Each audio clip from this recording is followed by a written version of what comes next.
All right, time for another edition of the Lake Area High School Football Weekly Recap. I'm Wild Will. I'm Uncle Chris. Boy, what a good week for the most part for high school football here in the Lake Area. We'll start with the Camdenton Lakers took their 4-1 mark on the road to a really good Liberators team from Bolivar, also 4-1, but Camdenton had no problem. Yeah, they dominated from beginning to end. I'm really impressed with Coach Parpitz and the way this team is getting better every week. They're much better now than they were week 2 when they lost to Kickapoo.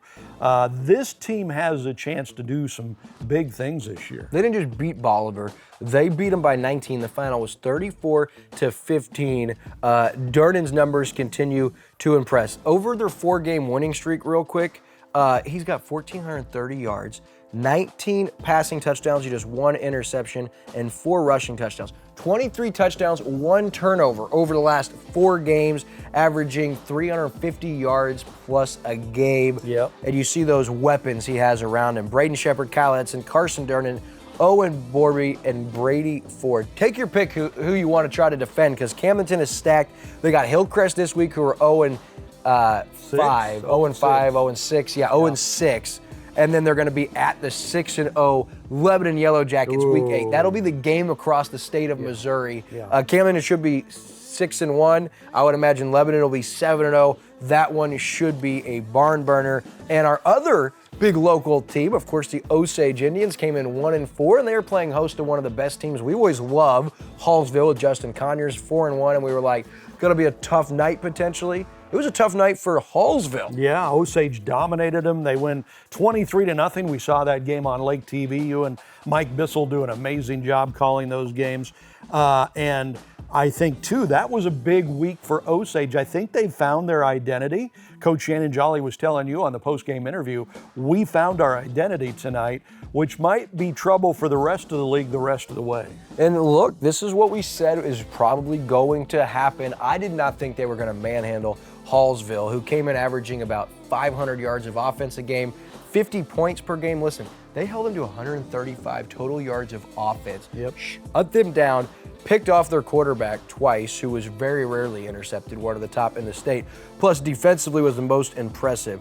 The team had 7 total sacks. Drake Williams, 3.5, the younger brother of Aiden Williams, 236 yards. I loved your post-game interview with Aiden Williams after the game, too, man. When you told him he'd gained 235 yards, he was like, what? You know, he was yelling. It was great. That guy's as cool as the other side of the pillow. And another cool element that I saw, Brady Clark for Osage nailed a 40-yard field goal in the game.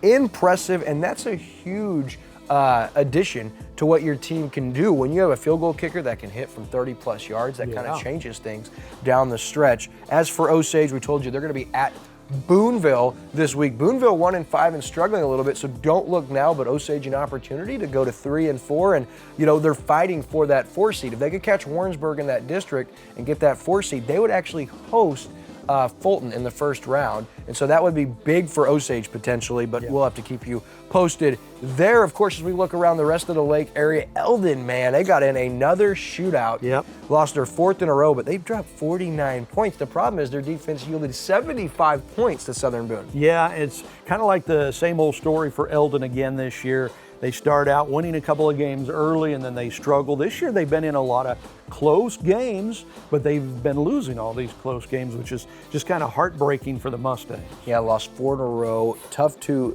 the next 2 games are going to be really tough. Now, of course, you know I love the senior. You love the senior Hunter. Hess, potentially 4 more games in his career. And look, I mean, for being 2-4, he's got 21 total touchdowns and just 2 interceptions. In the last 2 weeks, the junior, Jalen Beckman, has come out of nowhere. The last 2 weeks, these are his stat line. 2 weeks ago, 9 catches, 201 yards, and 3 touchdowns. How about Friday night against Southern Boone? 15 catches, 264 touchdowns. Over the last 2 weeks, he's got 7 touchdown catches, nearly 500 yards, and 24 catches. So that offense is humming. defensively they're struggling. Yeah, and that's where they've been losing it, is on defense. And to make matters worse, guess where they're at Friday night? It's probably Blair Oaks, They're right? at the 5-1 Blair Oaks team.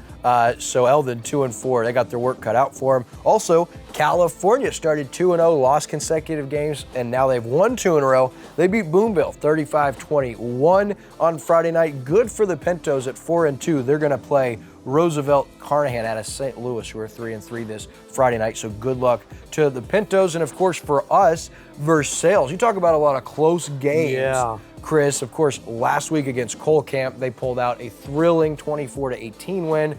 Well, they were up late against Clinton, and they ended up falling 27-22. They fall to 2-4, but gotta love to see them compete. Yeah, I mean, their record very easily could be turned around, and they could be 4-2, 5-1 at this point. They haven't quite figured out how to win those close games, but they're in a lot of close games this year, which is a good sign, and they have got a great coach in Warren Seitz. Maybe by week 10, when they head into the playoffs, they'll kind of have learned how to win these close games and make a playoff run.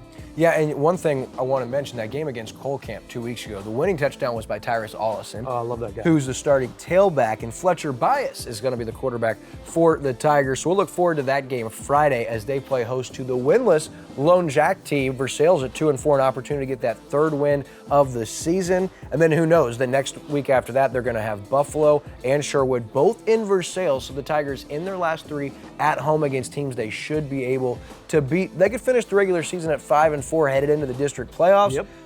Don't look now, but that Versailles team in that new district, they might have an opportunity to make a run. I think so. I'm really excited to see them on Lake TV this week at home against Lone Jack, kind of see what they are. They've got a lot of talent. If they can put it together, they can do something.